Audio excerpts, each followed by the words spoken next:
Hello friends, welcome back to the Jazz Ranch, the inner world of the Jazz Ranch. You know, out there is the outer world where the horses are in the meadow, in the pastures. In here is where we study music and get into our souls. So this is the inner world of the Jazz Ranch. And I did a previous video on the song, the Irish song called Danny Boy, which featured the interpretation of Bill Evans and also the Mormon Tabernacle Choir. People asked me to do a tutorial on that. But also someone asked me to check out the Keith Jarrett version of Danny Boy, and I did that, and I've written it out. I'm going to be playing that for you this evening. I'm going to be talking about his version, and you know, Keith Jarrett is a great classical pianist and jazz pianist, and he plays in a sort of a counterpoint way on this song.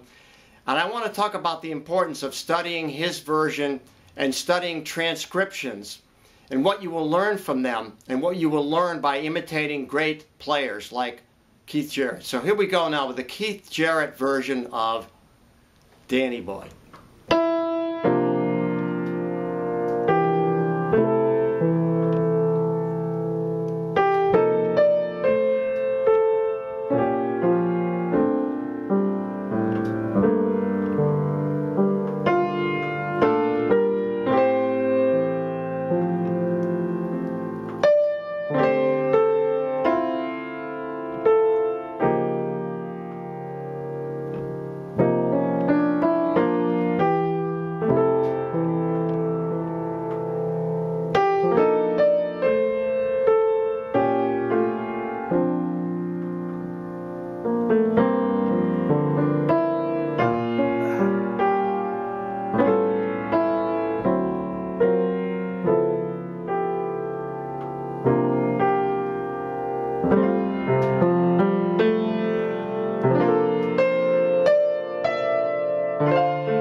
What is it that Keith Jarrett has that's so special, besides the fact that he's a genius and he's a remarkable pianist and with incredible technique and everything else? You know, he has classical chops and jazz chops that are extraordinary. Nobody quite touches him or ever has. And Bill Evans is close, and I would call Bill Evans the teacher and Keith Jarrett the student. But regardless of that, they both had tremendous inspiration. In other words, they are inspired. They're on another level in which inspiration was just within their souls, and they're expressing their souls. So like, that's very difficult to get to. I mean, you know, like, you can try, but a lot of it has to do with how they phrase, and also how the touch that they have, and how they emphasize certain notes, and how they can bring a melody out and make it beautiful. And what is remarkable about this particular arrangement of Keith Jarrett is how he uses his right hand versus his left hand, and the tremendous linking up that they have, which has a lot to do with what you would call contrapuntal movement. In other words, the hands move independently of each other, and they strike different notes which complement each other. Besides the melody, there's all these extraordinary things going in between the central melody, but you have to make that melody sing. And Keith gets it in a remarkable way, and so does Bill Evans. And so now I'll break it down a little bit further. I want to emphasize the importance of learning a transcription. In other words, learning something that's been written out for you that is a study on a particular pianist. And this is what I have for you, the Keith Jarrett. Now, someone else actually wrote this out, and what I did was I adapted it to my style and changed a few things that I thought needed to be more accurate. But the important thing is that you're reading something that Keith Jarrett actually played in a transcription. Now, to try to get it as close as he played it, you would have to imitate him. So you have to hear how he plays. So I listened to how he plays, and it's, like I said, it's not easy to play that way because he's a genius and he's playing on a fabulous instrument, and it's being recorded in one of the top studios in the world, and so it's hard to get that same thing happening in your home. But the thing is, you can learn things by trying to imitate, and the central thing here is his touch, his dynamics, how he phrases, how the two hands move together, and how they complement each other. And it's very personal, and when you imitate someone like that, you are learning something, but at the same time, what you really want to learn is how you would do it. In other words, it will change when I do it. I can't do it like Keith. He's him, I'm me, you're you. We're all going to be individuals. So we hear it different ways, and that's what makes us special, is that we're all different. But we can learn a lot by trying to imitate Keith, and I'm going to point out some of the things now that he does. So the first thing that I notice is that, he really has a classical concept of harmony. So like the first starting notes are of the melody, how do you harmonize that in a classical way? It's just that. It's like, now you could do like, you could do that, or you could look, like, he does this. You see, so the opposing motion of the left hand to the right hand, that's classical harmony. But he puts the chord in there, and it's always like that's suspended, because that is the suspended fourth on the C7. So then it resolves there to a C7. Then we have this beautiful rich chord on the F major 7 there now, and then immediately has dissonance. What's the dissonance? Well, it's probably this. And he loves that. He loves dissonance, but he resolves it in such a way that's beautiful. Just that, as simple as that, resolves the dissonance. Now, you expect this chord here, the B flat major chord, but he plays it with a minor, which is mournful in a way. And this is a mournful song. If you check out the lyrics, this is not a happy song. Then it resolves there. Now, this is what he has in the left hand. In other words, all this contrapuntal movement going on. Like,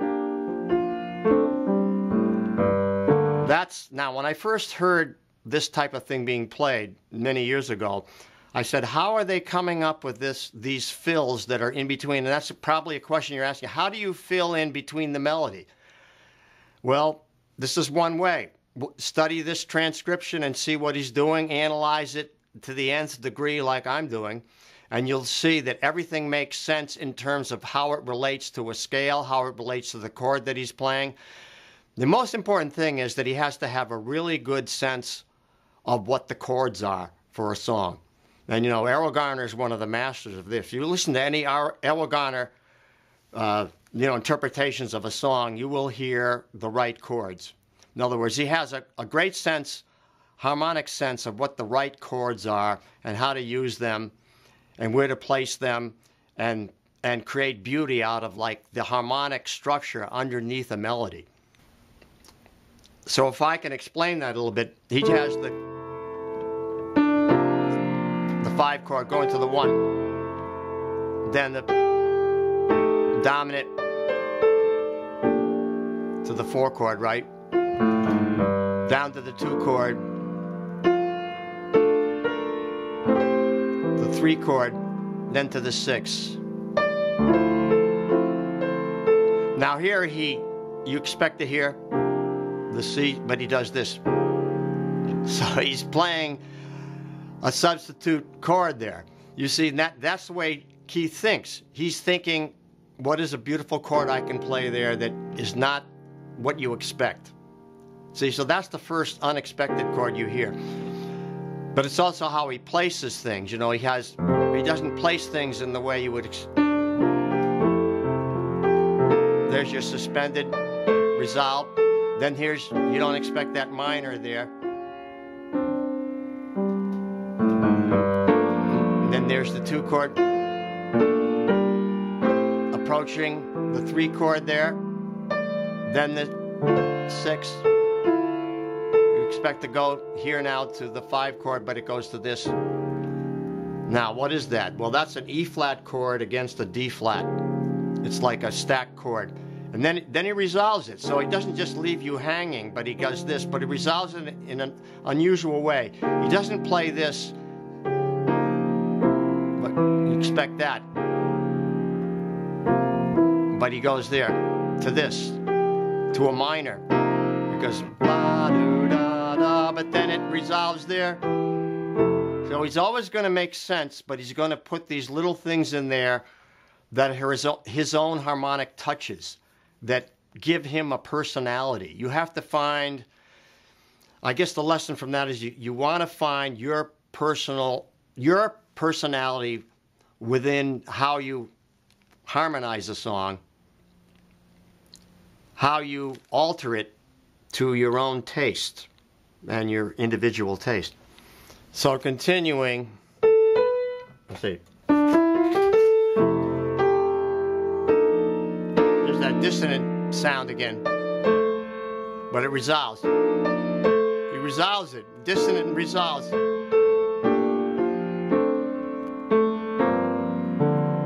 Contrapuntal, you know, contrapuntal.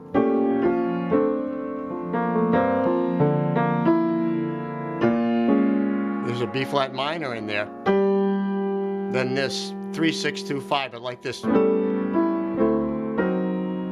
that chord.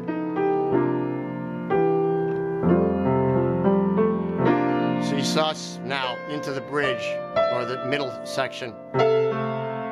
He has this, oh, let's do this, D minor now.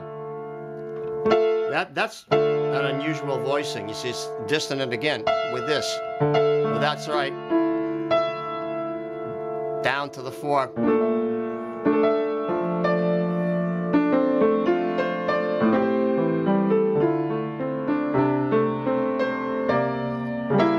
That diminished approach now to the 6 chord.